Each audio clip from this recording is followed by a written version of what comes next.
किसी किसी को बुरा लग सकता है इस बात से कि गुरुजी ने नारी को गुरु कहा। हाँ, क्यों नहीं हो सकता। एक मां जब अपने बच्चे को ज्ञान देने के लिए आती है, छत्रपति शिवाजी की माता जीजाबाई ने कह दिया छत्रपति शिवाजी से, शिवाजी ये सामने बना हुआ किला मुझे चाहिए। शिवाजी कहते हैं उस किले में दे रहा है, उसके पास सेना है, किले को मैं अपना नहीं बना सकता। अगर सुन शिवाजी, कल तक ये किला मेरा नहीं हुआ तो सोच मैं इस किले पर चढ़ाई करूंगी। इतना सुनना था। छत्रपति शिवाजी तुरंत अपने कुछ सैनिकों को साथ लेकर चढ़ाई कर दी है, हजारों की संख्या, और शिवाजी के पास थोड़ी सी संख्या, तो भी मां अपने बेटे को जब ज्ञान देती है तो ऐसे कई किलों का राजा बना देती है। वो शिवाजी, छत्रपति शिवाजी।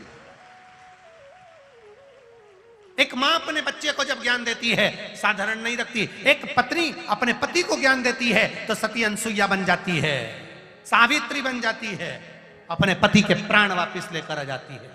एक बहन अपने भाई के लिए तत्पर होकर अपने भाई के लिए यमुना बनकर यम को भी साध लेती है।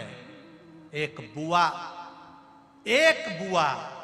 जिसको लोग ये होली मानकर जलाते हैं, ये होली नहीं है भाई, ये हिरण्यकशिपु की बहन का नाम था डूंडा। क्या नाम था? जम के बोलो जरा। डूंडा। इसलिए आज भी होली में मोटे मोटे लकड़ी के डूंड जलाए जाते हैं, डूंडा जलाए जाते हैं, डूंड। ये क्या बुरी थी? अगर ये हिरण्यकशिपु की बहन डूंडा बुरी थी तो फिर होली की पूजन काहे के लिए करते हो? किस लिए करते हो? डूंडा बुरी नहीं थी। इसके पास में एक चादर थी, ब्रह्मा जी ने दी थी। चादर ओढ़ कर बैठेगी, तू बच जाएगी, जिसको जलाना है वो जल जाएगा। हिरण्यकशिपु ने कहा बहन तेरे भतीजे को जलाना है क्योंकि वो मेरे कहने पर नहीं चलता, तू चादर ओढ़कर बैठ जाना, गोदी में प्रहलाद को बिठा लेना, तेरा भतीजा जल जाएगा। दुनिया के लोगों ने थोड़ी कहानी को चेंज कर दिया, असली कहानी तक नहीं पहुंचे। शिव पुराण असली कहानी का स्मरण करा रही है। डूंडा, हिरण्यकशिपु कह रहे हैं बहन तू चादर ओढ़कर बैठ जाना, ब्रह्मा जी की दी हुई, तू जलेगी नहीं, तेरा भतीजा जल जाएगा। बहन ने भाई का कहना माना क्योंकि भाई को प्रेम करती थी, स्नेह करती थी। बहन भाई का संबंध होता है, नहीं मानती कहना तो बुरा लग जाता, तो भाई का भी कहना माना। अग्नि में बैठी बहन, चादर ओढ़ कर बैठी, प्रहलाद को गोदी में बिठा लिया। चारों तरफ से जब अग्नि लगी तो डूंडा को लगा मेरा भतीजा जल जाएगा। डूंडा ने अपनी चादर उतार कर अपने भतीजे पर डाल दिया और अपने भतीजे को बचा लिया और डूंडा खुद जल गई। इसको कहते हैं बुआ, जो देती है दुआ। बुआ कभी बद्दुआ नहीं देती, अगर बद्दुआ देती तो उसका नाम बुआ नहीं होता, उसका नाम कभी बुआ नहीं होता। उसने अपनी चादर उतार कर अपने भतीजे पर डाल दी, प्रहलाद को बचा लिया, खुद जल गई और जलकर परमात्मा की होली इसलिए हमारे यहां मनाने लगे। जम के बोलो जरा, होली इसलिए हमारे यहां होली मनाते हैं।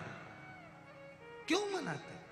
कभी पूछा तुमने कि ये शाम को ये होली की पूजन क्यों होती है? कभी गांव के लोगों से पूछो तो कहेंगे शाम को पूजन इसलिए होती है होली की। तो शाम को जो पूजन होती है वो डूंडा की होती है, और सवेरे जो पूजन होती है जहां अग्नि जलती है, पानी डालते हैं, पूजन करते हैं, वो कोई साधारण नहीं, वो प्रहलाद की होती है। एक बुआ और भतीजे का ये संबंध है, होली का त्यौहार, जिसको लोगों ने कह दिया कि बुआ ने अपने भतीजे को जला दिया। अरे सही से कथा तो पढ़ो, उसमें चित्त वृत्ति में बैठेगा। एक बहन भाई के संबंध को निभाती है, एक माँ पुत्र के संबंध को निभाती है। एक सास बहू का जो संबंध है उसको लोग नहीं समझ पाते। एक बेटी और पिता का संबंध क्या है उसको लोग समझ नहीं पाते। कई लोग कहेंगे गुरुजी ने नारी को गुरु कह दिया, क्यों नहीं कहेंगे? स्त्री भी गुरु है। एक पति पत्नी का झगड़ा हो गया, झगड़ा ऐसा हुआ कि पति पत्नी ने बोलना बंद कर दिया। पति ने बोलना बंद, ऑफिस चले गया, बात नहीं करे। अब ऑफिस से फोन आया कि रात्रि को 3 बजे एयरपोर्ट पे साहब आ रहे हैं, तुम्हें लेने जाना है। अब पति ने विचार करा, पत्नी से बोलचाल बंद है, जगाएगा कौन? यही सुबह जल्दी जगती थी, मेरे को जगा देती थी। इसने एक पर्ची ली और पर्ची पे लिख दिया कि मुझे 3 बजे रात को जगा देना, और पत्नी के सिराने रख दी। पत्नी के सिराने रख दी। बोलचाल बंद था, दोनों नहीं बोल रहे थे। सवेरे उठा पति 7:30 बजे, उठते से देखा तो उसके पास में ऐसी 25 से 30 पर्ची पड़ी हुई थी, ऐसी। पति ने खोल कर देखा तो उसमें लिखा था, उठ जाओ 3 बज रही है।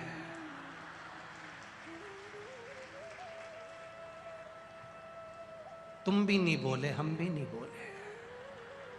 तुमने भी पर्ची रख दी तो हमने भी रख दी। जैसा तुम्हारा गाना वैसा हमारा बजाना। मत बोल। तुरंत पति उठा, 7:30 बजे जो पर्ची का ढेर लगा था, चिल्ला के बोला, तू जगा नहीं सकती थी? पत्नी बोले, तो तुम रात को बोल नहीं सकते थे?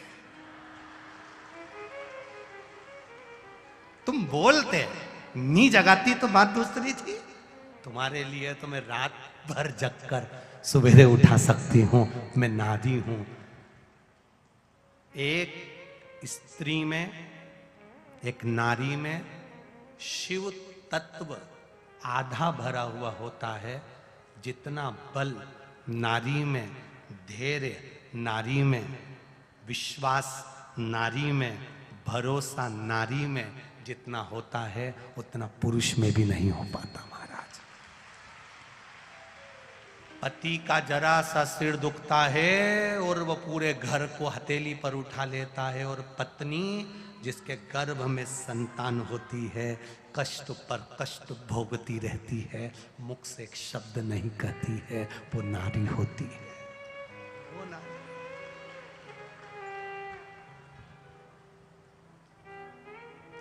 60 कन्याएं जन्म लेने के बाद मां अंबे से कह रहे हैं, दक्ष प्रजापति मेरे घर में एक बेटी का जन्म हो जाए, मेरे घर में एक लड़की और हो जाए। तुम्हारे घर में लड़की का जन्म हो, बेटी का जन्म हो। मां अंबे ने कह दिया कि तुम्हारे घर में बेटी जन्म लेगी, मैं कहां से बेटी ला कर दूं, मैं खुद तुम्हारे घर में जन्म ले लूंगी। और मां अंबा स्वयं मां अंबा सती के रूप में जन्म ले ली, प्रसूति के गर्भ से। माता प्रसूति के गर्भ से सती का जन्म हुआ। माता प्रसूति ने अपने बच्चों को इतना संस्कार दिया, इतना संस्कार दिया, इतना संस्कार दिया कि आज भी हॉस्पिटल में जहां बच्चा जन्म लेता है, वहां दक्ष प्रजापति की धर्मपत्नी प्रसूति का नाम दरवाजे पर लिखा होता है। प्रसूति कक्ष, जहां बच्चा जन्म लेता है वहां लिख देते हैं ये प्रसूति कक्ष है। प्रसूति कक्ष का मतलब है ये जहां दक्ष प्रजापति की पत्नी ने अपने बच्चों को जन्म दिया था, संस्कार दिए थे। इस कक्ष में जन्म लेने वाला बच्चा संस्कारित होगा, इसलिए नाम इसका प्रसूति कक्ष होगा। वहां बच्चे जन्म लेते। 2 संस्कार। अपने बच्चों को संस्कार देने का प्रयास करिएगा, और संस्कार ऐसे नहीं जिसमें बच्चे डोल जाएं। आपने क्या दिया अपने बच्चों को? एक निवेदन इस व्यासपीठ से, इस नोएडा की पावन धरा पर, ग्रेटर नोएडा की पावन धरा पर कह रहा हूं। जितने लोग आस्था पर कथा सुन रहे हैं, जितने फेसबुक यूट्यूब पर सुन रहे हैं, उनसे भी निवेदन करना चाहूंगा, बच्चों को प्रॉपर्टी दो ना दो, बच्चों को जमीन जायदाद दो ना दो, बच्चों को दौलत दो ना दो, पर अपने बच्चों को शिव मंदिर जाने के लिए प्रेरणा जरूर दो। क्यों? एक दिन जब आप चले जाएंगे और सारी दुनिया के लोग आपके बच्चे पर हावी होंगे, उसके ऊपर हावी होकर उसका धन, प्रॉपर्टी, सत्ता सब लेने का विचार करेंगे, तब कोई नहीं आएगा। तब वो एक लोटा चढ़ाया हुआ जल महादेव तुम्हारे सामने आएगा। अपने बच्चों को अपने जीते जी मंदिर जाना सिखा दो, शंकर की चौखट पर जाना सिखा दो, शिवालय जाना सिखा दो, शंकर के द्वार पर जाना सिखा दो, एक लोटा जल चढ़ाना सिखा दो। क्यों? क्योंकि जब बच्चा अकेला रहे, जब उसके जीवन में दुख तकलीफ तकलीफ कष्ट आए उस समय पर कोई नहीं होगा, तब मेरा महादेव उसके सामने खड़ा होगा, और महादेव होगा तो फिर दुख कुछ नहीं है, फिर कष्ट कुछ नहीं। ये ब्रज में नंद बाबा का जो जन्म हुआ, इन नंद बाबा का पुराना चरित्र उठाकर देखोगे तो कौन थे ये? कौन थे ये नंद बाबा? इनका पुराना चरित्र जरा उठाकर देखिए, स्कंद पुराण से निकालिए, शिव पुराण से निकालिए। उज्जैनी अवंतिकापुरी में एक बेधव्य नारी रह रही है, उसका छोटा सा बच्चा है, विधवा है वो, उसका बच्चा छोटा सा है। राजा चंद्रसेन शिव आराधना का स्मरण कर रहे हैं, उसकी भक्ति को उस बालक ने देख लिया, शिव भक्ति में डूब गया। ऐसा डूबा कि जैसे राजा शिवलिंग बनाता था, इसने भी शिवलिंग बनाया, इसने भी पूजन करी, इसने भी आराधना करी। एक दिन माता को क्रोध आ गया कि बेटा मैंने आवाज लगाई तू आया नहीं, रोने लगी, इधर तेरा पिता नहीं है, मैं अकेली विधवा हूं, कौन मेरा साथ देगा? मेरा बेटा भी अगर भजन में लग गया, भक्ति में लग गया तो कौन देगा? मां ने शंकर जी को उठाकर फेंक दिया, शिवलिंग टूट गया। शिवलिंग टूटा, बच्चा बिलक कर रोने लगा, जमीन पर सो गया, पड़ गया, रो रहा है, मेरा महादेव, मेरा महादेव, मेरा महादेव, बार बार रोया। तब मेरा काल अधिपति महाकाल वहां पर प्रकट हुआ, तब मेरा महाकाल राजा वहां प्रकट हुआ, और मेरे काल अधिपति महादेव ने दर्शन दिया, और दर्शन बालक साधारण नहीं होगा, इसने मेरी भक्ति करी है, इसलिए मैं इस कृष्ण की, वो कृष्ण इसी में खेलेगा। ये नंद बाबा बनकर ये तत्व को जानिएगा कि शंकर क्या नहीं दे सकते, शिव क्या नहीं प्रदान कर सकते। छोटे छोटे बच्चों को हाथ पकड़कर मंदिर तक लेकर जाओ, छोटे छोटे बच्चों को, तुम इतना बड़ा हाथ में पानी का लोटा लेकर जा रहे हो, बच्चों को इतना सा दिला दो, छोटा सा लोटा। जब बच्चे को दिलाओगे, छोटा सा बच्चा छोटा सा लोटा पकड़कर पानी का लेकर जाएगा, आधा बहुत पानी तो ढोलता ढोलता ढोलता ढोलता ठुमक ठुमक चलता चलता मंदिर में पहुंचेगा, इतना सा पानी उसके लोटे में होगा, और वो दिल से तुम्हें चढ़ाते हुए देखेगा तो वो भी महादेव को चढ़ाएगा तो आदि प्रार्थना तो तुम्हारी महादेव वैसे ही सुन लेगा, क्योंकि बच्चा बोल रहा है। सिखाओ छोटे छोटे बच्चों को, स्कूल जाने से पहले महादेव के मंदिर जा, शिवालय जा, शंकर के द्वार जा, उसकी चौखट तक चले गया तो कभी खाली नहीं जा सकता, उसके द्वार तक जाइए। माता प्रसूति के गर्भ से जन्म लिया माता सती ने, सती शिव की आराधना में लग गई, भगवान शंकर की इतनी आराधना इतनी आराधना इतनी आराधना करी, महादेव पति के रूप में मिल गए, पति बन भी गए। पति बनने के बाद महादेव ने सोचा चलो सती को थोड़ा घुमा लाओ। शादी के बाद पति पत्नी को कहीं घुमाने ले जाता है। महादेव सती मैया को कुंभज ऋषि के यहां ले गए, अगस्त ऋषि के यहां।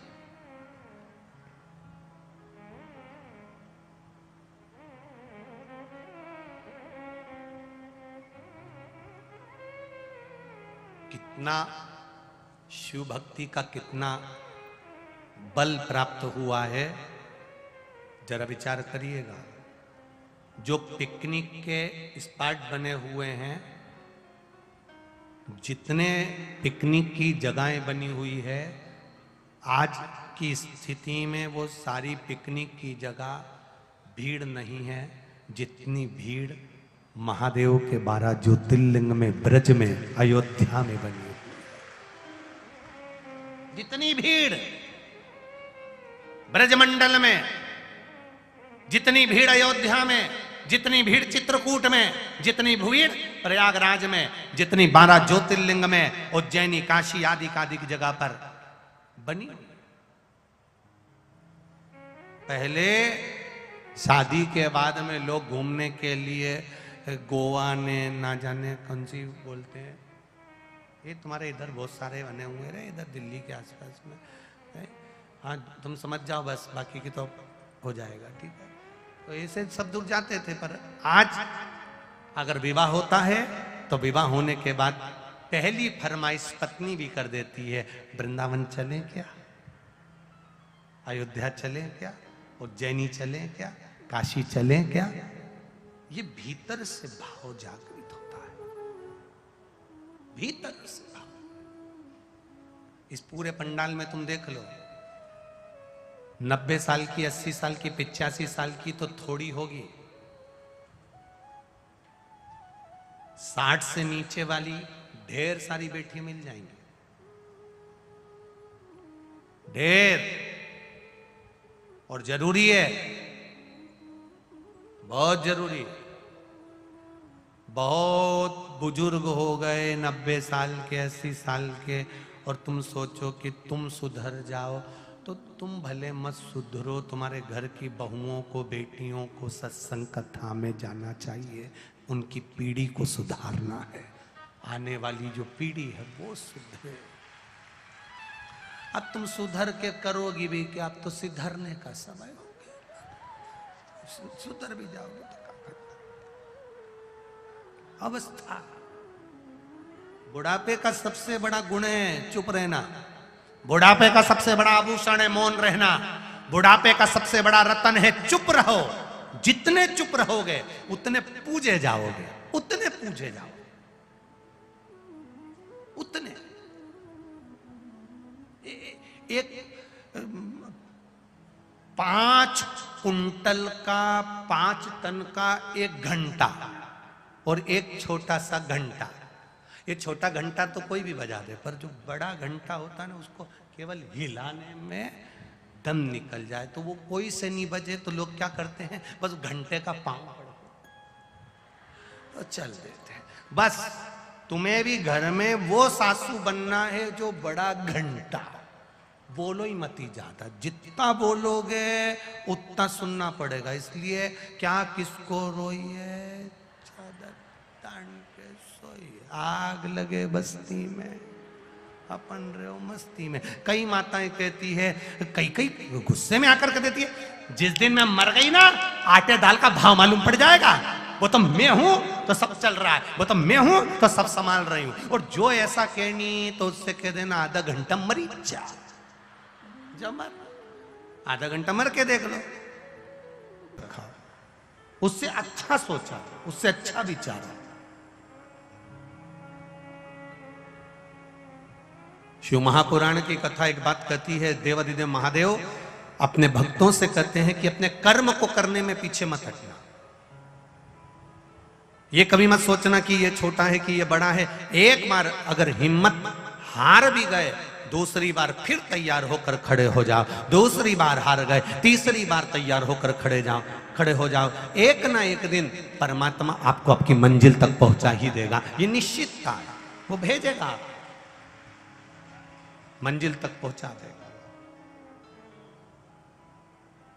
मैंने तेरे ही भरोसे बाबा, तेरे ही भरोसे हवा बिच उड़ती जावांगी, बाबा डोर तो छड़ना में कटी जावांगी, भोले मैं तेरी पतंग, शंभू मैं तेरी पतंग, हवा बिच उड़ती जावांगी, बाबा डोर तो छड़ना में कटी जावांगी। अब करो उससे प्रार्थना। क्यों रोज कथा सुने, क्यों रोज टीवी चालू करें, क्यों आस्था चैनल पर कथा सुने, क्यों हम फेसबुक यूट्यूब पर कथा सुने? इस हृदय में कहीं फिर वही वैसा ही भाव ना आ जाए, हमारे भीतर फिर काम की धूल, फिर लोभ की धूल, फिर आसक्ति की धूल, फिर वासना की धूल हमारे भीतर ना समा जाए। इसलिए शिव महापुराण की कथा सुनकर इस चित्त को, इस मन को, इस बुद्धि को, इस आनंद को हमें सदा बनाकर रखना प्रतिदिन।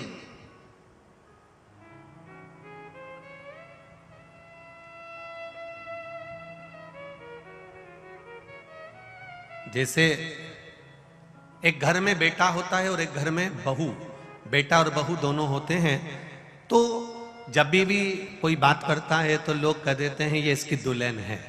बोलो, बोलते कि नहीं बोलते?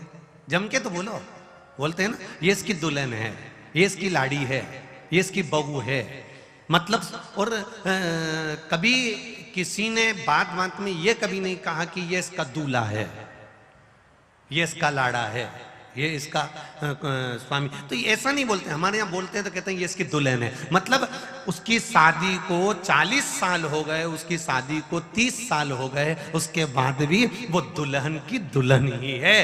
वो आज तक दुल्हन के पद से पीछे नहीं हटी है। उसी तरह जैसे एक बार शादी हो जाने के बाद ये उसकी दुल्हन जिंदगी भर के लिए बनी रहती है, उसी तरह एक बार शंकर की कथा सुनने के बाद आप भी महादेव के जिंदगी भर बने रहिए। ये सुख हमारे जीवन का होना चाहिए, ये हमारे भीतर का एक भाव प्रकट होना चाहिए। इसीलिए कहते हैं बोल बम का नारा है,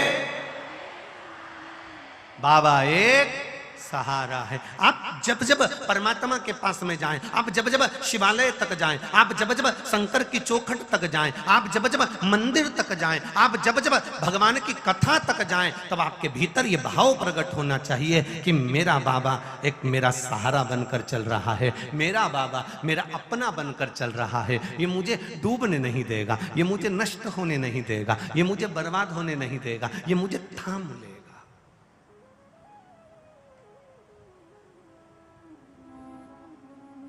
आग लगी आकाश में, पृथ्वी पर गिरे अंगारे, जो सतगुरु ना होते तो मर जाते सारे।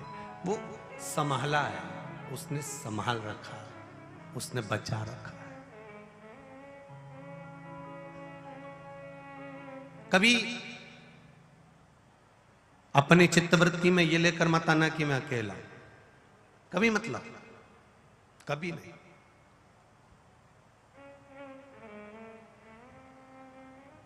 एक बात का अनुभव करना कभी जिंदगी में,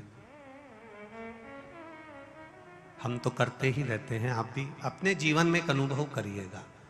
कभी शंकर जी के मंदिर में बैठे हो, शिवालय में बैठे हो और जल चढ़ा रहे हो, कभी अकेले बैठे हो और भगवान शंकर का स्मरण कर रहे हो, श्री शिवाय नमस्तुभ्यम का जाप कर रहे हो, कभी एकांत में बैठे हो, भगवान का भजन कर रहे हो, स्मरण कर रहे हो, अपने दुख का स्मरण कर रहे हो कि मुझे ये तकलीफ आ गई है, भोलेनाथ आप मुझे संभाल लो। कभी तुम्हारी चित्त वृत्ति में एकांत में बैठकर ये विचार आए तो तुम अनुभव करना कि तुम जहां बैठी हो ना, थोड़ी देर अगर आंख बंद करी, आप बैठे बैठे शिव जी को देख रही हो या नंदी को देख रही हो या सोच रही हो, विचार कर रही हो, आप भगवान शिव का अगर गुणगान करी हुई हो, शिव की भक्ति में डूबी हुई हो, तो तुम्हें ऐसा अनुभव होगा कि तुम्हारे पास में से कोई निकल कर गया है, कोई तुम्हें देख रहा है, कोई तुम्हारे पास बैठा हुआ है, कोई ऐसा अनुभव तुम्हारी जिंदगी में आएगा, ऐसा अनुभव तुम्हारे जीवन में आएगा कि कोई मेरे नजदीक में खड़ा हुआ है, कोई मुझे देख रहा है। देखते देखते एकदम तुम्हारा ध्यान जाएगा कि कोई मुझे यहां देख रहा है, कोई मुझे वहां से देख रहा है, कोई मुझे पुकार रहा है, कोई। कभी तुम एकांत में शिव भक्ति में लगे हो तो तुम्हें ऐसा अनुभव होने लगेगा कि कोई ने मुझे आवाज लगाई है, कोई मुझे पुकार रहा है। पलट कर देखोगे, जाने का प्रयास करोगे, उससे मिलने का प्रयास करोगे, अकेले बैठे हो, कौन है तुम्हारे साथ में? अब तुम यहां कह रहे हो कि मैं अकेला हूं, पर शिव महापुराण की कथा कहती है, मां के गर्भ में जब बच्चा आता है, उस गर्भ में जब बच्चे को प्राण उत्पन्न हो जाते हैं, तब देवाधिदेव महादेव को ये नियम है, यम धर्मराज स्वयं जब भगवान के नंदी बनकर विराजमान हुए, धर्मराज जब नंदी बन गए, धर्मराज जब नंदी के रूप में शिव जी के बनकर रहने लगे, तब धर्मराज ने महादेव से कह दिया था, प्रभु जो गर्भ में रहे, उस गर्भ में रहने वाले बच्चे से अंतिम श्वास तक आपको प्रत्येक संसार में रहने वाले व्यक्ति का साथ देना पड़ेगा। शिव जी ने वचन दे दिया, जब माता के गर्भ में बच्चा आएगा और जब तक वो मरेगा, 80 साल 90 साल 100 साल 150 साल, जब तक वो मरेगा तब तक ये शिव उसके हर पल हर घड़ी हर क्षण साथ रहेगा। अब विचार आपको करना है, जैसे एक चूल्हे के अंदर आप माताएं हैं, बहुत सारे भाई लोग भी बैठे हुए हैं, आप लोगों ने अंदाजा लगाया होगा, कभी कभी एक चूल्हे के अंदर, अभी अब वो भी जान दो, अभी होली निकली है, अभी होली निकली है, अब होली की लकड़ी पूरी जल गई, होली का कंडा, होली की गोबरी, ये सब जल गई, राख राख इकट्ठी हो गई, करें दर्शन की नहीं करें? अब होली की राख राख पड़ी है, पर यदि एक दिन हो गया, 1.5 दिन हो गया, 2 दिन हो गया, होली की राख राख पड़ी हुई है। और राख पड़ी थी और इतने में कहीं से जम के हवा का झोंका आ जाए, एकदम तेज हवा चल जाए, तो उसमें कहीं ना कहीं का एक अंगारा ऐसा रहता है जो धधक जाता है, जिसमें प्रकाश नजर आ जाता है। उसी तरह भगवान तो तुम्हारे साथ हर पल है, मेरा शिव तुम्हारे साथ हर घड़ी है, मेरा भोलेनाथ तुम्हारे साथ पल पल में कदम से कदम मिलाकर चल रहा है, तुम्हारी श्वासों के साथ मेरा महादेव चल रहा है। बस एक भक्ति का हवा का झोंका आना चाहिए तो मेरा महादेव प्रकट हो सकता है, उसको प्राप्त किया जा सकता है। एक पवन का झोंका होगा, शिव तत्व सम्मुख होगा।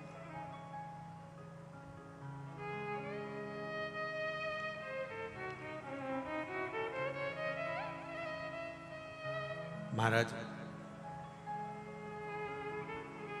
वो तैयार है, कहीं छुपा हुआ है। उस छुपे हुए मेरे देव अधिदेव महादेव को एक भक्ति के बल पर प्रकट किया जा सकता है। कई लोग बड़ा आश्चर्य करते हैं कि शिव महापुराण में ऐसा क्या है। कई लोग सियोर वाले महाराज के लिए बोलेंगे भी, अपशब्द भी बोलेंगे, ताने भी देंगे। क्या होता है शिव पुराण सुनने से? बेलपत्री खाने से ऐसा हो जाता है क्या? शंकर को जल चढ़ाने से ऐसा हो जाता है क्या? ये इतने पत्र रोज आते हैं, प्रतिदिन यहीं पड़े रहते हैं। आप उसमें अंदाजा लगाइएगा। एक पत्र देखिए,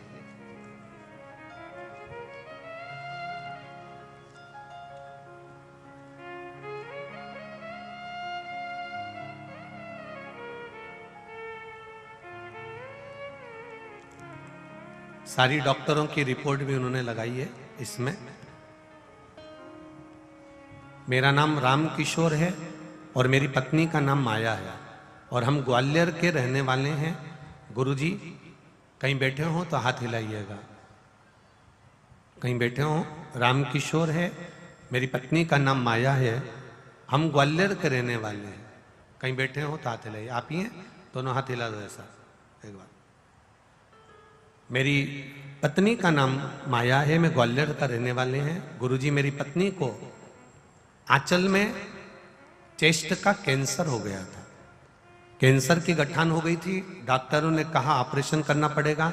हमने ऑपरेशन भी करवा लिया और कीमो की थेरेपी और रेडियोथेरेपी भी करवा ली।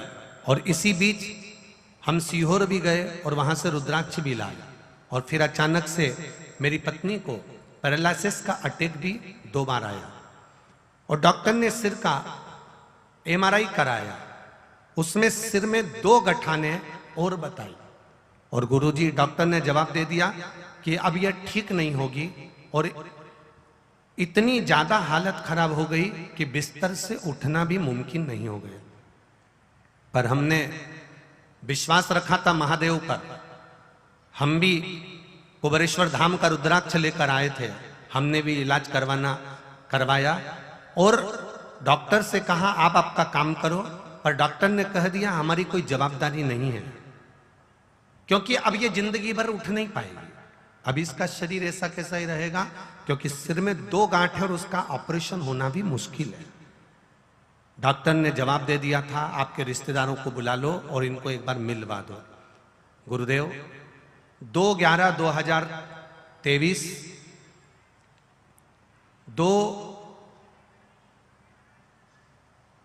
2022 फरवरी 2023 जिसकी रिपोर्ट नॉर्मल आने के लिए हमने देव अधिदेव महादेव से प्रार्थना करी।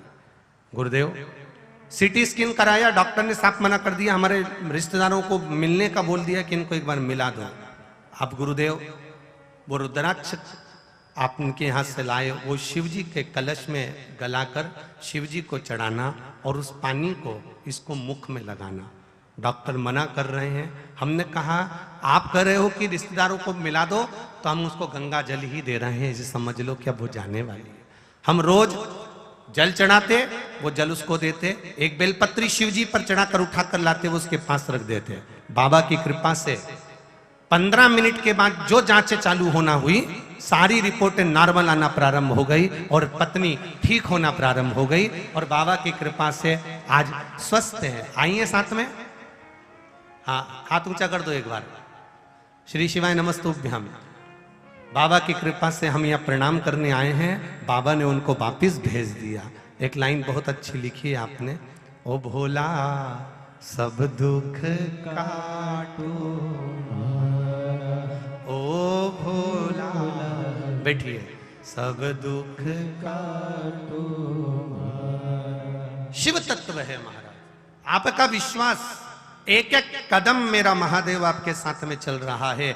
आप जन्म लेते हैं उस दिन से माता के गर्भ में जब पड़े रहते हो, उस दिन से लेकर मृत्यु की सैया पर लेटे हो, तब तक मेरा देव अधिदेव महादेव आपके साथ में है। बस निवेदन इतना है कि आप अपने कर्म को करते करते, आप अपने कार्य को करते करते अगर भगवान के गुणगान में लगे हो, शिव भक्ति में लगे हो, भजन में लगे हो, तो उसका फल खाली नहीं जाता। आज इतनी धूप तेज है, कड़ाके की गर्मी पड़ रही है, उसके बाद में भी आप लोग देखो कितनी धूप में लोग बैठे हुए हैं, कितनी धूप में बैठे हैं, कितनी दूर दूर से आए, कितनी गर्मी में आए हुए हैं, कितना पैसा खर्च कर कर आए होंगे इतनी दूर पहुंचने के लिए। और कई कई ऐसे भी होंगे जो जगह ढूंढ रहे होंगे कि हमें जाना है ग्रेटर नोएडा, गुरुजी बोले हैं 11 नंबर सेक्टर, हम 11 नंबर सेक्टर में पहुंच गए, हमको क्या मालूम था कि इकोटेक भी बोलना था। बोलो रे, सही है कि गलत है?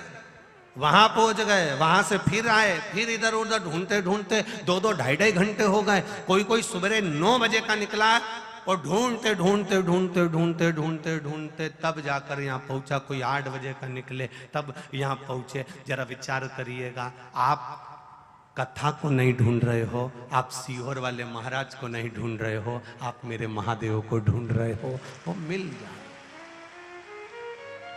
वो मिलेगा, प्राप्त तो होगा।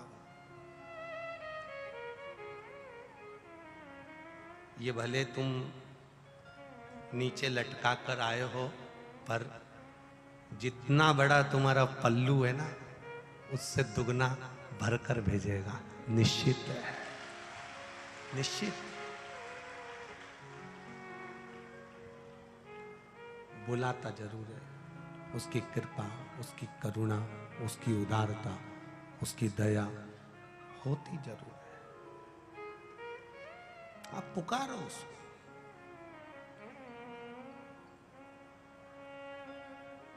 आप दिल से उसको जब पुकारोगे, दिल से आप उसको कहोगे, वो सम्मुख आएगा, पहुंचेगा। बस दिखावा नहीं करना। यदि हमने दिखावे से अगर परमात्मा को पाने का प्रयास करा तो वो परमात्मा कभी नहीं मिला है। शिव मंदिर में भी जाना है तो हमको केवल विश्वास के बल पर जाना है, उसकी दृढ़ता के बल पर जाना है, उसके भरोसे पर जाना। और विश्वास रखकर जब हम उसकी शरणागति की ओर जाएंगे तो वो आप रूप प्राप्त हो अपने आप। पत्थर में चिंगारी है, उसको प्रकट करना आना चाहिए। लकड़ी में भी आग है, उसको प्रकट करना आना चाहिए। सर्वस्व परमात्मा है, उसको देखने की दृष्टि तुम्हें चाहिए।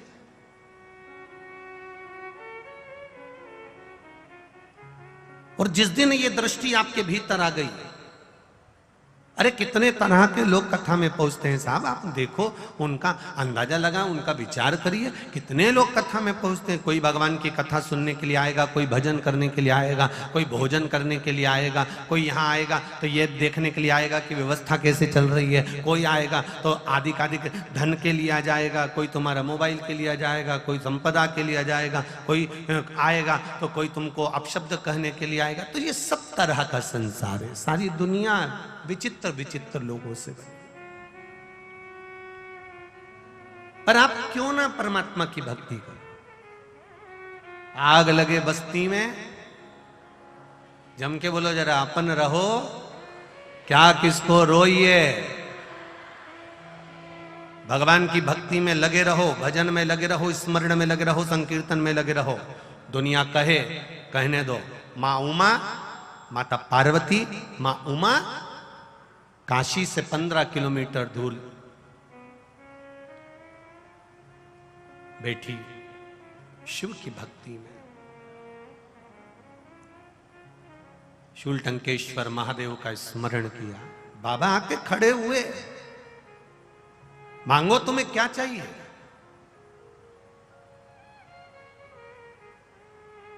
मैं तुम्हें क्या प्रदान कर सकता हूं।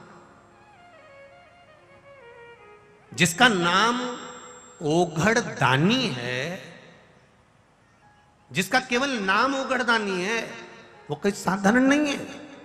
ओघड़ दानी का मतलब होता है कि उसके दरवाजे से कोई खाली ना गया।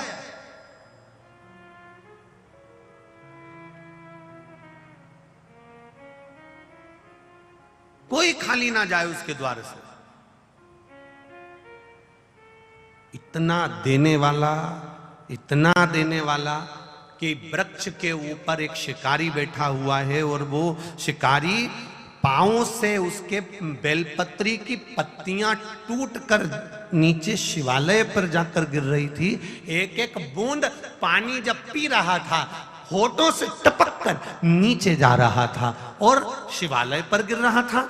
जरा विचार करिए, पैर से टूटी हुई बेलपत्री, पेड़ से, पांव से टूटी हुई पत्ते नीचे जमीन पर जाकर गिर रहे हैं। जल के छाजल से जल नीचे गिर रहा है और मेरा ओघड़दानी प्रकट हो जाता है और आशीर्वाद दे देता है। जरा विचार करिए, ऐसा संसार में कोई देव हो तो जरूर बताना, जिसके ऊपर कुछ चढ़ भी गया तो उसको क्रोध नहीं है। कोई क्रोध नहीं, कोई क्रोध नहीं। अब ये तो शिव जी थे, ये तो ओघड़दानी मेरे भोलेनाथ, मेरे शंकर जी थे। अब आपकी बारी आ जाए तो आप क्या करोगे। जरा सी कोई ने तुमको झूठी प्लेट हाथ में दे दी, झूठी प्लेट तुम्हारे हाथ में आ गई, उतनी देर में तुम्हें क्रोध आ गया।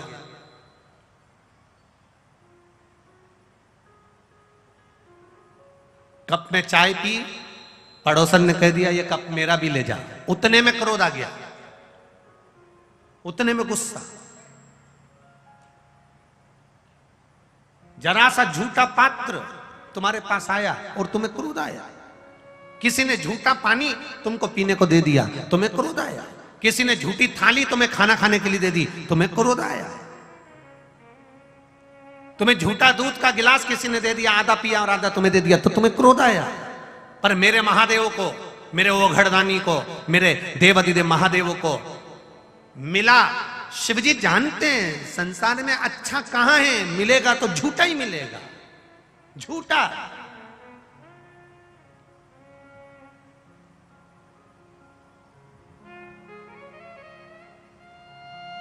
तेरी पूजा को जल ले आई, उसे मछली भी झूठा कराई।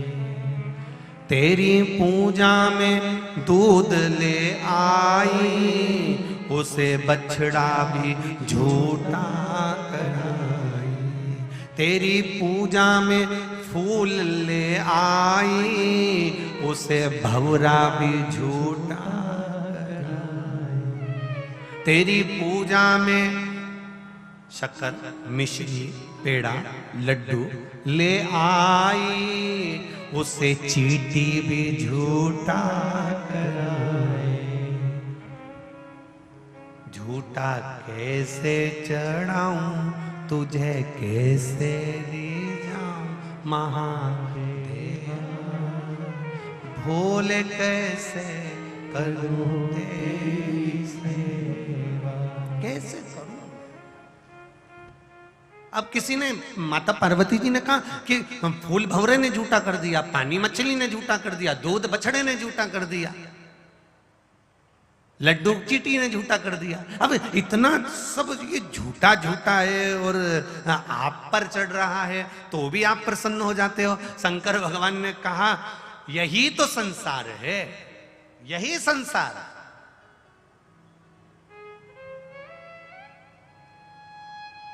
दूध झूठा हो सकता है, जल झूठा हो सकता है, फूल झूठा हो सकता है, शक्कर झूठी हो सकती है, लड्डू झूठा हो सकता है। मेरे महादेव माता उमा से कहते हैं, पर व्यक्ति का प्रेम महादेव के प्रति झूठा नहीं हो सकता।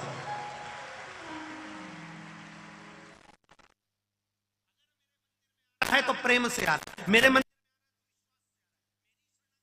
तो एक भरोसा लेकर आ रहा है, और भरोसे से वो दिखता नहीं है। भरोसा अगर विश्वास पक्का है उसका, दृढ़ पक्का है उसका।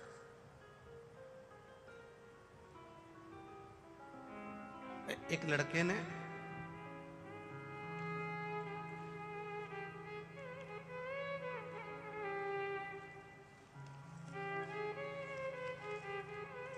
लड़के ने अपनी मार्कशीट लगाई है। लोकेश कुमार, माता श्रीमती रेणु गुप्ता, पिता श्री रमेश प्रसाद गुप्ता, मोतीहारी बिहार का निवासी हूं। कहीं बैठे हो तो हाथ हिलाइएगा। आप ही हैं? दोनों हाथ हिला दो ऐसा, एक बार दोनों हाथ हिला दो ऐसा। मोतीहारी बिहार का निवासी हूं। 12वीं बोर्ड के परीक्षा के पूर्व मेरा एक मित्र आदर्श रमन के द्वारा मुझे एक वीडियो भेजा गया, जिस वीडियो में आपने बेलपत्र और शहद का उपाय बताया था। दुनिया के लोग उस बेलपत्र और शहद के उपाय को हंसी समझते हैं। मैंने सोचा इसे प्रयोग करके देखते हैं। मैं हर एक विषय के परीक्षा के पहले पढ़ाई भी खूब करता। पढ़ाई के साथ में आपने कहा था कि कर्म करना, और कर्म के साथ में फिर शिव पर विश्वास करना। एक बेलपत्री ले जाता, शिव जी को शहद लगाकर आता। मेरे दोस्त मुझ पर हंसते। 12वीं बोर्ड की परीक्षा में मैंने भी बाबा से कह दिया था, बेलपत्र लगा रहा हूं, पहली बार किसी महाराज के कहने पर जा रहा हूं, और वो भी उसको देखा नहीं महाराज को, पर पहली बार शंकर के मंदिर जा रहा हूं, आज तक किसी के चक्कर में नहीं पड़ा। परसेंट अगर आ गया ना बाबा तो मानूंगा कि शिव पुराण है। बेलपत्री लगाता, परीक्षा देने चले जाता। खूब पढ़ाई करी, दिल से पढ़ा और दिल से बेलपत्र लगाई। गुरुजी, विश्वास किसको कहते हैं? मेरा 95% रिजल्ट आया और मैं उसकी मार्कशीट लगाकर भेज रहा हूं। यह शिव तत्व है। बधाई बाबू आपको। हर हर महादेव। बैठिए। श्री शिवाय नमस्ते। यह शिव तत्व है। भरोसा किसको कहते हैं? विश्वास किसको कहते हैं?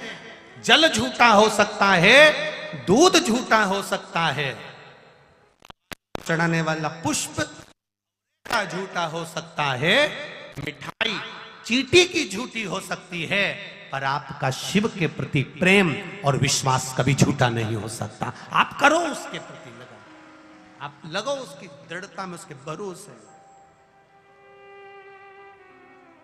आप जब उसके भरोसे में रहोगे, भोलेनाथ दया करना, मैं तेरे भरोसे। आप उसकी दृढ़ता में लगी, आप उसके भरोसे में लगी, आप उसके भाव में, इतने शुद्ध भाव में जुड़ जाइए कि वो आपका हो जाए और आप उसके हो जाए। मेरा एक निवेदन, कैमरा आपकी ओर आए तो आपको खड़े होने की जरूरत नहीं, क्योंकि यहाँ पर जितने श्रोता हैं ये शिव को पाने आए हैं, कैमरे के लिए नहीं आए हैं। इसलिए आप बार बार, बच्चे भी अगर खड़े हों तो उनको भी नीचे बिठाना है, हाथ नहीं हिलाना है। आप लोग आनंद से कथा सुनो। कैमरे वाले का काम है कैमरा चलाना, आपका काम है शंकर की भक्ति करना। इतनी दूर से 200, 300, 500 रुपए खर्च कर कर, ऑटो में चलकर, दिन भर भूखे रहकर यहाँ पहुँचे हो तो केवल कैमरे के लिए नहीं पहुँचे हो। आपका विश्वास आप शिव से जोड़ कर रखो। मेरा बाबा जब देगा तो खाली नहीं भेजेगा। विश्वास पक्का कर कर, दृढ़ होकर चलो। विश्वास।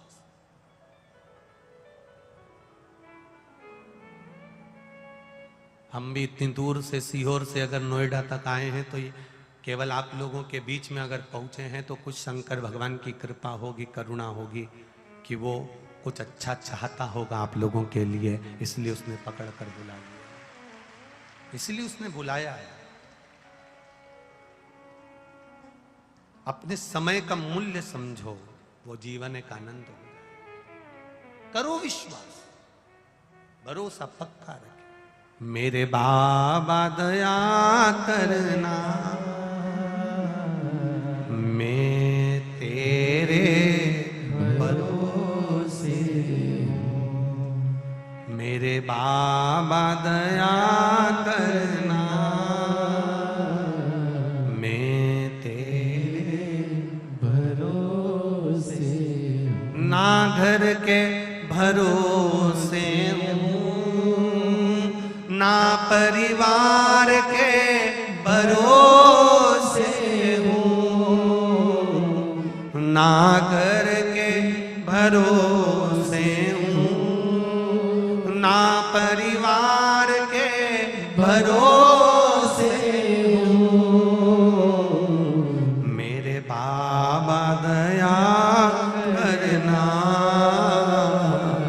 मैं तेरे भरोसे, मेरे बाबा दया करना, मैं तेरे भरोसे। उमा शिव जी से कह रही हैं, आप आए, आपके आने का मुझे बहुत खुशी है, बस इतनी करुणा कर दो, कृपा कर दो कि संसार के लोगों की झोली, संसार के लोगों की जिंदगी में कभी दुख ना आए, कभी कष्ट ना आए, उनकी झोलियां खुशियों से भर दो। कोई आपसे पूछे नवनिधि का मतलब क्या होता है? मतलब जीवन में किसी संपदा की कमी ना आना, आपकी जिंदगी जीवन भर खुशियों से भरी रहना, ये नवनिधि है। नौ निधियां अलग अलग है।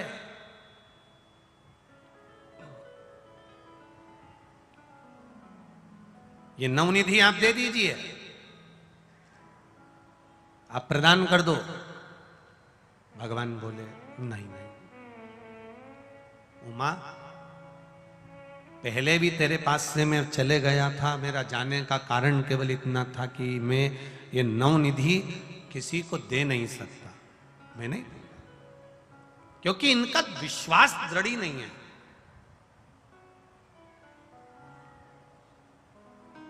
एक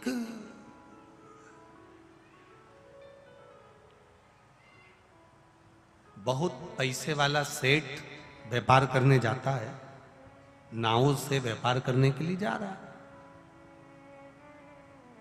रोज आता, खूब कमा के लाता। उसके दोस्तों ने कहा, भाई तो नाव में बैठ कर जाता है, तेरी नाव पुरानी हो गई है, और पुरानी नाव कभी भी हवा का झोंका चला, तूफान आया, तेरी नाव डूब जाएगी। तू एक काम कर ले, अपने गांव में, गांव के पास में एक पानी में तैरना सिखाता है, उससे तू तैरना सीख जा। उसने कहा, मैं तैरना नहीं सीखना चाहता, कितने दिन लगेंगे? उसने कहा, वो कह रहा था 3 दिन के अंदर सेठ जी को मैं तैरना सिखा दूंगा, 3 दिन लगेंगे बस और तैरना सिखा दूंगा। अब 3 दिन, सेठ जी ने कहा 3 दिन में अगर तैरना सीखूंगा तो व्यापार कैसे कम नहीं रह जाएगा? व्यापार करने जाऊंगा तो करोड़ों का धन कमा के लाऊंगा, लाखों का धन कमा के लाऊंगा, और तू कह रहा है कि 3 दिन सीखने में लगा दूं?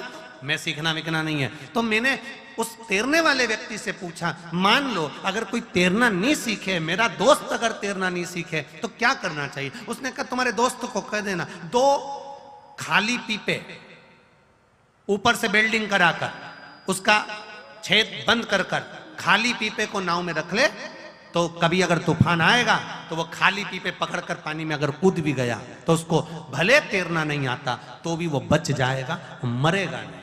रख ले खाली पीपे 2। अब मित्रों ने सेठ जी से कहा, एक काम करो, तुम इतना कमाने में लगे हो, तुम्हें तैरना सीखना नहीं है, तैरने के लिए तुम्हारे पास टाइम नहीं है सीखने के लिए, तो तुम 2 खाली पीपे रख लो। उसने कहा, इतना कह रहे हो तो 2 खाली पीपे मेरी नाव में रख लेता हूं। उसने नाव में 2 खाली पीपे रख लिए। अब नाव के अंदर 2 खाली पीपे रखे, चले, 1 आध महीना निकला। 1 महीना निकलने के बाद अपने गांव आ रहा था, इतने में तूफान चल गया और जो नदी में, तालाब में, सरोवर में, समुद्र में तूफान चला, तूफान चलते ही नाव डोलने लगी। जितने लोग नाव चलाने वाले थे वो कूद कूद कर भागने लगे, क्योंकि उनको तैरना आता था। इसको तैरना नहीं आता था। इसने एक व्यक्ति से पूछा नाव चलाने वाले से, मेरे पीपे कहाँ हैं? उसने कहा तुम्हारे सिर के पास में रखे हैं। उसने उठा, सब कूद गए, तैर कर पार निकल गए। नाव डूबने लगी। इसने विचार करा, करूं तो करूं क्या, मुझे तैरना नहीं आता, पर पीपे पकड़ कर उतरना है। बस खाली पीपे उठाना था। उसी के पास में 2 पीपे भरे हुए सोने की मुद्राओं से रखे हुए थे, जिसको वो कमा कर ला रहा था। उसके मन में आया, अगर खाली पीपे लेकर कूदा तो क्या मतलब का, भरे हुए पीपे मेरे सोने से भरे हुए, मुद्राओं से भरे हुए हैं, इनको कैसे छोड़ दूं, कैसे छोड़ूं इन्हें, कैसे छोड़ूं? मुद्रा से भरे हुए ये पीपे, सोने की मुद्राओं से भरे हुए ये पीपे, मैं इनको छोड़ूं कैसे? खाली पीपे उसने छोड़ दिए नाव के अंदर और भरे पीपे लेकर कूद गया। आखिरी में जाकर डूब गया, मर गया, समाप्त हो गया। ये सेठ की कथा नहीं, ये अपनी कथा है। हम भी भरे पीपे संभालने में लगे हुए हैं। ये जमीन मेरी, ये जायदाद मेरी, ये संपदा मेरी, ये प्रॉपर्टी मेरी, ये गाड़ी मेरी, ये बंगला मेरा, ये घर मेरा, परिवार मेरा। हम केवल भरे हुए पीपों को संभालने में लगे हुए हैं, पर 2 पीपे, राम नाम के 2 अक्षर, कृष्ण नाम के 2.5 अक्षर, पंचाक्षर मंत्र शिव का, 1 नाम भगवान का, यदि 2 पीपे खाली अर्थात 2 अक्षर का नाम हम अपने पास रख लेते तो शायद भवसागर से पार उतर गए होते, पर नहीं उतर। हमने प्रॉपर्टी जोड़ी, हमने धन बनाया, हमने गाड़ी बनाई, हमने बंगला बनाया, हमने संपदा बनाई, हमने सत्ता बनाई। 25 लाख की गाड़ी में घूमने वाला भी एक दिन 25 रुपए के लोटे में भराकर हरिद्वार पहुंच जाता है। मात्र 25 रुपए का लोटा होता है, जिसके अंदर उसकी अस्थियों को भर दिया जाता है और हरिद्वार ले जाते हैं। पिंडदान करा, ब्राह्मण को भोजन कराया और पिंडदान करके लोग पिंड छुड़ा लेते हैं। फिर कोई संबंध नहीं, फिर कोई नाता नहीं, कोई रिश्ता नहीं। कितनी प्रॉपर्टी, कितना धन, कितना वैभव, कितनी सत्ता, कितनी दौलत, एक जरा सा व्यक्ति को रोग आता है और उसका पूरा जीवन निचोड़ जाता है। भगवान से कहता है, जब बीमार पड़ा तो डॉक्टर कहता है मॉर्निंग वॉक करो, घूमने जाओ, थोड़ा कम खाओ। अभी नहीं, पत्नी कहती थी, परिवार वाले कहते थे कि देखो थोड़ा सावधानी से रहो, थोड़ा सावधानी से रहो। नहीं, मेरी प्रॉपर्टी, मेरी जायदाद, मेरी संपदा, मेरी सत्ता, मेरा वैभव, मेरी गाड़ी, मेरा बंगला, मेरी दौलत, मेरी सत्ता, बस उसमें रमा रहा, रमा रहा, रमा रहा। और एक दिन मौका आया नाव डूबने का, क्योंकि यह पुरानी नाव कभी भी डूब सकती है। जब मौका आया डूबने का तब भरे, बस अब लग रहा है मेरा बंगला कौन संभालेगा, गाड़ी कौन संभालेगा, मेरे बाद में कौन संभालेगा। उसी में समाता रहा, उसी में रमता रहा और आखिरी में डूब गई नैया, मर गया, समाप्त हो गया। शिव महापुराण की कथा ये संसार सागर में तैरना सिखाती है, 7 दिन के अंदर पार होना बता देती है कि हमें पार कैसे होना, हमें पार कैसे होना, हम कैसे तैरेंगे, हम कैसे भवसागर से पार उतरेंगे। केवल करोड़पति भी अगर कमाता है तो 2 रोटी खाता है, गरीब भी कमाता है तो 2 रोटी खाता है, पर चैन की नींद किसको आती है? डनलप के गद्दे पर सो रहे हो, रात की नींद गायब है। लोग कहते हैं कि बहुत पैसा आ गया, बहुत दौलत आ गई, बहुत बड़े हो गए, तो तुम सोचते हो कि तुम्हें नींद अच्छी आ रही है। ध्यान रखना, जब तक आप 11 वर्ष के अंदर रहते हो ना, तब तक नींद लेते हो, और 11 वर्ष से जैसे जैसे आपकी उम्र बढ़ती जाती है आप नींद नहीं लेते हो, सोते हो। क्या करते हो? जम के बोलो जरा। सोते हो। नींद और सोने में अंतर है।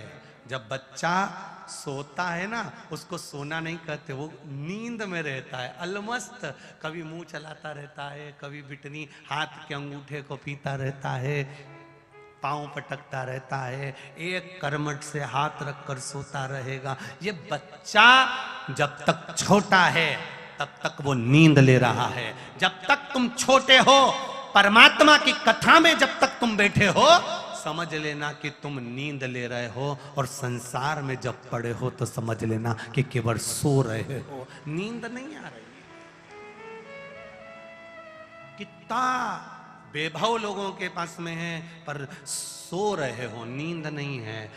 डनलप का गद्दा है, एसी का रूम है, इतना वीआईपी गद्दा, इतना वीआईपी गद्दा, इतना जोरदार गद्दा, चादर भी इतनी जोरदार, रजाई भी एकदम मलमल की। उसके बाद भी सवेरे उठते से बोली हमारी कमर बहुत दुख रही है।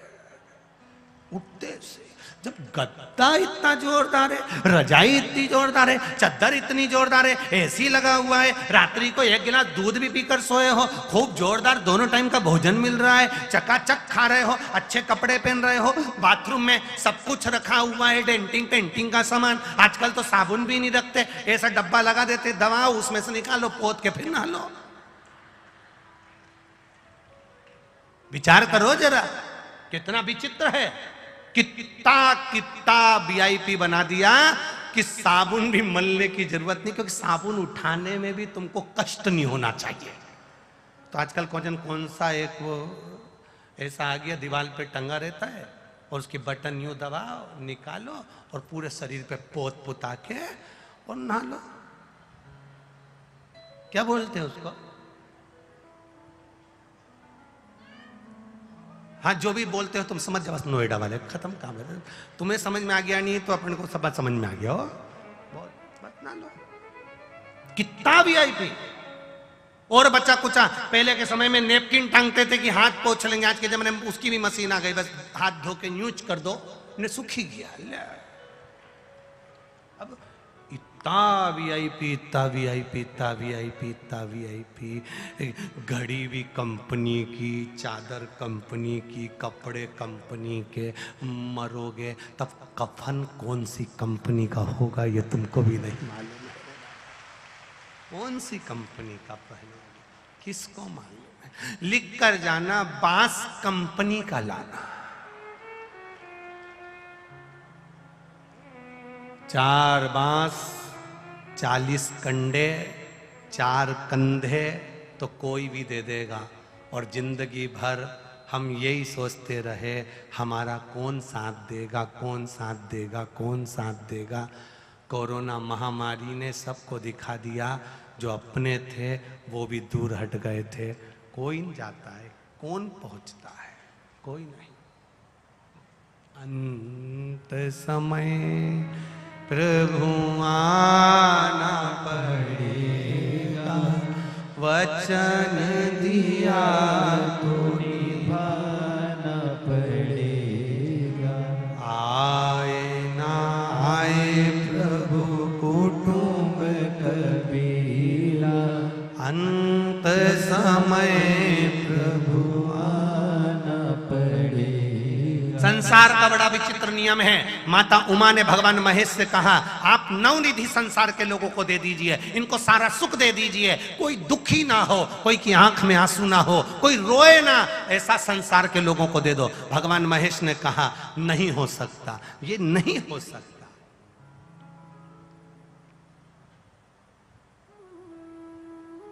ये नहीं होगा।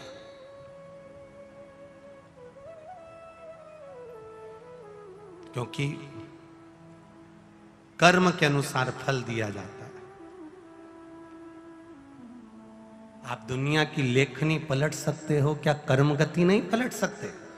देव अधिदेव महादेव ने कहा, सुनो उमा, संसार के लोगों के लिए मैं तुम्हारा ये वचन नहीं मान सकता कि मैं सबको नवनिधियां दे दूं, पर इतना वचन जरूर दे सकता हूं कि जो मेरे शिवालय तक आकर जीवन में एक बार भी भूल से भी एक जल का पात्र भरकर मेरे ऊपर समर्पित करता है, मेरे शिवलिंग का मात्र स्पर्श कर लेता है, 9 निधि भले ना दूं पर एक निधि उसके जीवन में खुशियों की जरूर दे देता हूं। एक निधि। उसको महाआनंद निधि कहा गया। महाआनंद तो दे दूंगा।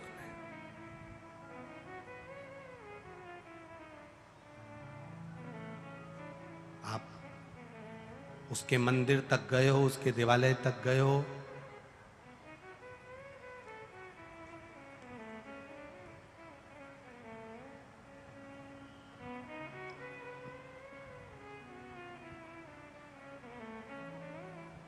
उसकी चौखट तक गए हो, उसने आपको दिया है, खाली नहीं छोड़ा। शीश भोले के गंगा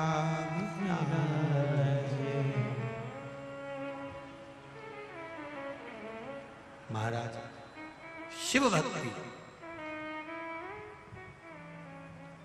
भोले को, भोले बाबा को मना कर देख, सारे दुख मिट जाए।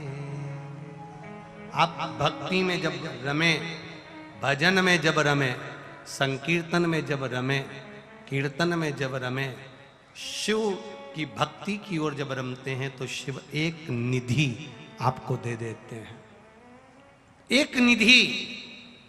और वो आनंद की निधि मेरा देवाधिदेव महादेव आपको दे देता है, आनंद की। पार्वती जी ने, मां उमा ने कहा कि आप नवनिधियां संसार के लोगों को नहीं दे सकते। शिव जी कहते हैं देने को तैयार हूं, बस विश्वास दृढ़ हो, भरोसा पक्का हो। भरोसा पक्का, विश्वास दृढ़ हो, मिल जाए।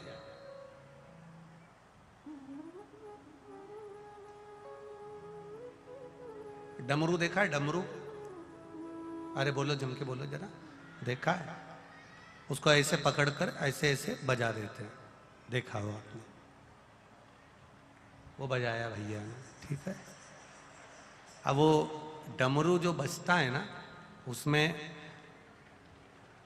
जब माता सरस्वती को बहुत अभिमान आ गया था, माता सरस्वती को बहुत अहंकार आ गया था, माता सरस्वती के भीतर अभिमत्ता जब आ गई थी, अभिमान जब आ गया था, बहुत अहम, कि मैं संसार में स्वर देने वाली, मैं संसार में विद्या देने वाली, तब देवाधिदेव महादेव ने आकर माता सरस्वती को भी स्वर प्रदान करा था।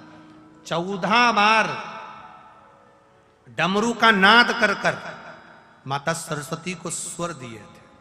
जब 14 बार डमरू भगवान देवाधिदेव महादेव ने बजाया था, तो उसमें से हमारे वेदों के, हमारे शास्त्रों के श्लोकों के अक्षर प्रकट हुए थे।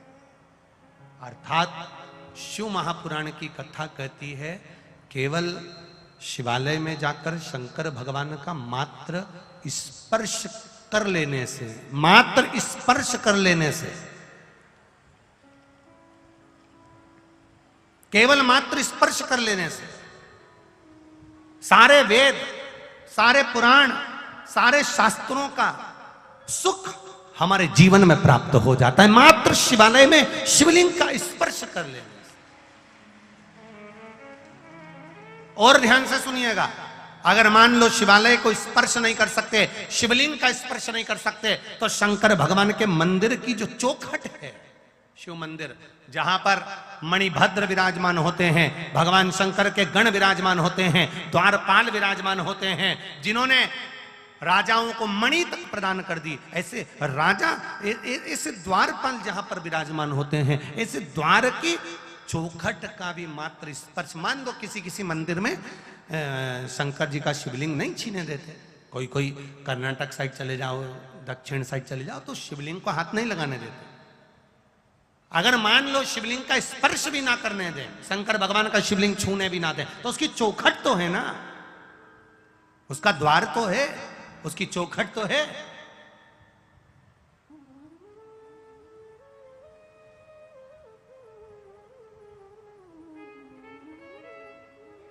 केवल चौखट का स्पर्श, चौखट का मात्र स्पर्श कर लेने पर भी शिवलिंग के स्पर्श का फल प्राप्त हो जाता है, केवल चौखट का स्पर्श कर लेने पर।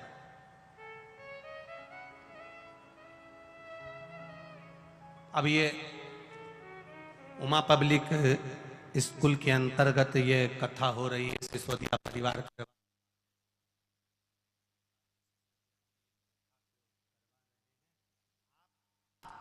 कोई सोचे कि हम पंडाल के अंदर ही जाकर बैठे, हम टेंट के अंदर ही जाकर बैठे शिव पुराण कर रही है, नहीं हो जगह, नहीं है जगह।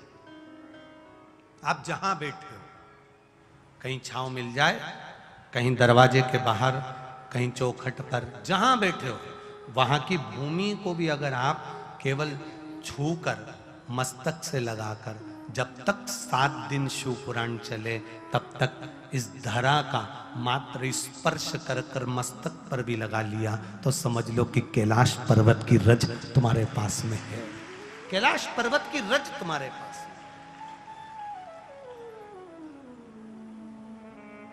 भगवान महेश ने एक वर दे दिया कि जो शिवालय तक आ रहा है, जो शिव गुण गा रहा है, जो शंकर की भक्ति में लगा है, जो राम की भक्ति में लगा है, जो कृष्ण की भक्ति में लगा है, जो भगवत भजन में लगा है, जो किसी न किसी रूप में सत्कर्म में लगा है, भगवान कहते हैं उनको एक निधि, आनंद निधि में प्रदान कर देता हूं। उनके पास में वो निधि की कमी नहीं।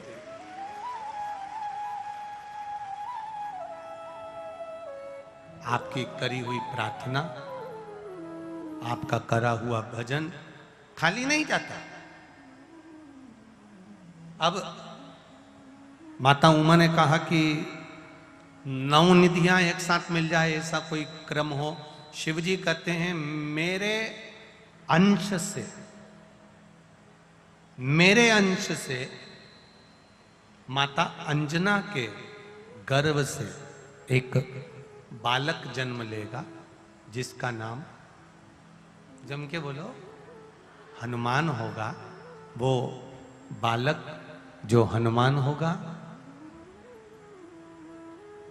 अशोक वाटिका में जहां पर मां जानकी जी विराजमान होंगी, जब हनुमान वहां पहुंचेंगे तब मैं स्वयं तो नहीं दे पाऊंगा, पर जानकी जी से हनुमान को वर दिलवा दूंगा। तो हनुमान 9 निधियां, 8 सिद्धियां भजन करने वाले को तुरंत प्रदान करना प्रारंभ कर दे।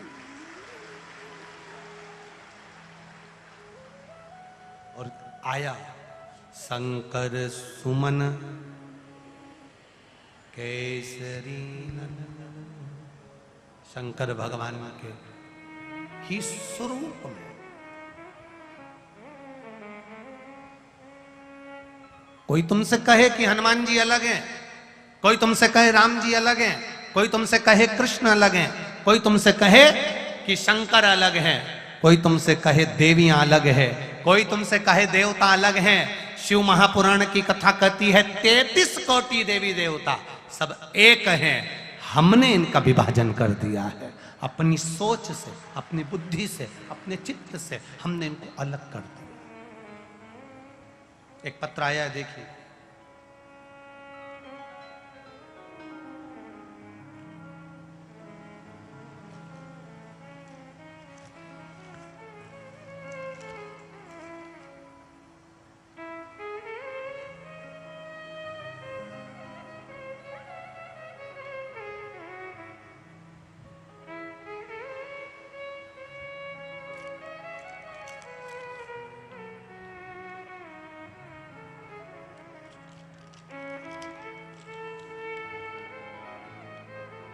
स्मृति अग्निहोत्री, निवासी सिथरौली, हाथरस जंक्शन, जिला हाथरस। पिता का नाम है श्री मधु अग्निहोत्री, माता का नाम है श्रीमती धर्मेश अग्निहोत्री, और मोबाइल नंबर ये है। कहीं बैठी हो तो हाथ हिलाइएगा, जहां कहीं बैठी हो तो दोनों हाथ ऐसे हिला दें जिससे दिख जाए। अग्निहोत्री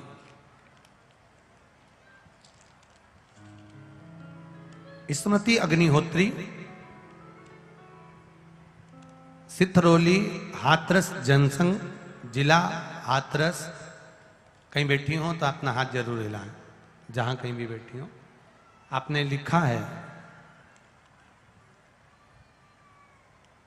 भोले बाबा की कृपा का मैं क्या बखान करूं। मेरी बेटी ने 2018 में रेलवे लोको पायलट का टेस्ट दिया था, लेकिन देखते देखते उसमें परेशान हो गई थी, पर उसका परिणाम घोषित नहीं हुआ। लेकिन कोरोना की वजह से लॉकडाउन लग गया और उसका परिणाम भी रुक गया। मेरी बेटी परेशान हो गई, लेकिन उसने हिम्मत नहीं हारी गुरुदेव। फिर दूसरी बार नौकरी की तैयारी करी और दूसरी बार फिर दिया, फिर नहीं हुआ। 2 नंबर से फिर हार गई। आखिरी में 2019 में मैंने टीवी पर आपकी कथा देखी। पहली बार तो मैंने उससे भी टेस्ट देने जाओ तो बेटी से कहा कि एक बेलपत्र पर शहद लगाकर जाना, पूरी मेहनत करना। महाराज कहता है टीवी पर, और मेहनत के साथ में एक बेलपत्री पर शहद लगाकर जाना, और अब की बार एग्जाम दे। फिर मेरी बेटी ने वापिस रेलवे लोको पायलट का फिर टेस्ट दिया और मैंने पशुपति व्रत करना प्रारंभ करा। मेरी बेटी ने अभी पशुपति व्रत करना प्रारंभ करा। हम बेटी को लेकर कुबेरेश्वर धाम भी गए, वहां से बाबा को प्रार्थना कर कर कंकर शंकर को पूजन कर कर आए।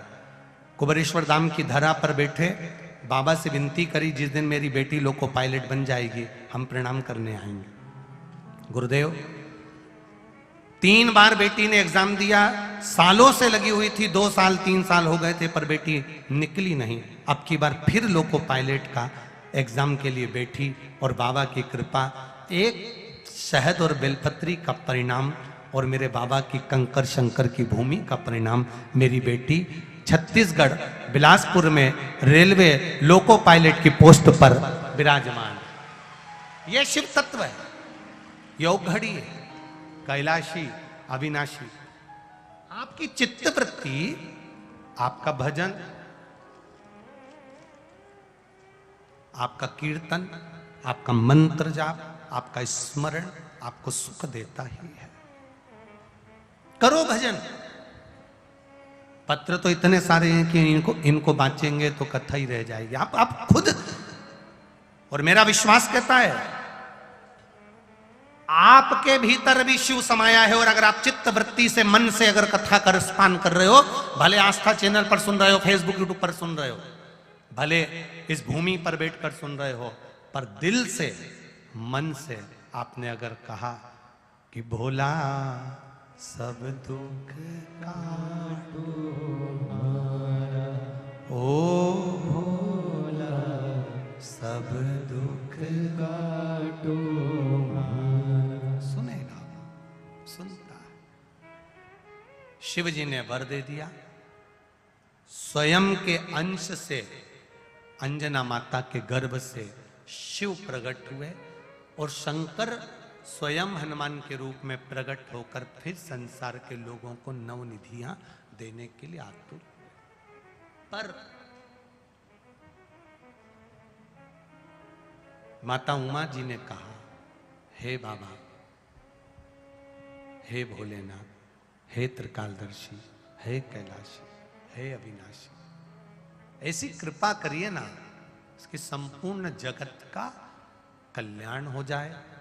बार बार जीव पुनरपि जननम पुनरपि मरणम 84 लाख योनियों में जन्म मृत्यु के प्रपंच में ना फंसे, ऐसी कुछ कृपा कर दीजिए। बाबा देवाधिदेव महादेव ने कहा, सुनो पार्वती, सुनो उमा, केवल संसार का मनुष्य ही 84 लाख योनियों में नहीं पड़ता। कर्म की गति इतनी विचित्र रहती है कि संसार में आने के लिए देवताओं को भी कुछ योनियों में पड़ना पड़ता। उमा, आपके प्राण जाएंगे, सती के रूप में आओगी, सती के प्राण जाएंगे, पार्वती के रूप में आएगी। ये तो मनुष्य के कर्म की गति है जिसको मनुष्य भोगता रहता है। फिर कहेंगे आपसे, मत बुरे कर्म कर बंदे वरना पछताएगा, भगवान की आंखों से तू बच नहीं पाएगा, तू बच नहीं पाएगा। अरे ओ अज्ञानी, मत करना, तेरे कर्म का फल भी तू ही पाएगा, जैसा किया तूने तेरे आगे आएगा। मत बुरे कर्म कर बंदे वरना पछताएगा, भगवान की आंखों से तू बच नहीं पाएगा, तू बच नहीं पाएगा। उमा माता ने शरीर छोड़ा, सती बनकर प्रकट हो गई। दक्ष प्रजापति के यहां पर जिनका जन्म हुआ है, और जो दक्ष प्रजापति जिनके घर में 60 कन्याओं का जन्म लेने के बाद भी दक्ष प्रजापति ने मां जगतजननी जगदम्बा अंबा दुर्गा भवानी माता से मांगा, तो निवेदन कर कर मांगा कि मेरे घर में एक बेटी का जन्म और हो जाए। अब पहले से इतनी कन्याओं का जन्म होने के बाद में एक बेटी और मांग रहा है। जरा विचार करिएगा, सोचिएगा, चित्त में लाइएगा। क्यों, किस लिए, कारण क्या है, किस कारण से, किस कारण से फिर बेटी को जन्म मांग रहे हैं, फिर बेटी को चाहिए, कारण कारण क्या? तो कहा बेटा एक कुल को तारता है और बेटी 2 कुल को तार देती है, इसलिए मुझे बेटी प्रिय है। बेटी पर धन्य है आज के लोग, धन्य। बेटा जन्म लेता है तो नगाड़े ढोल बैंड बाजे खूब बजते हैं, और बेटी जन्म ले तो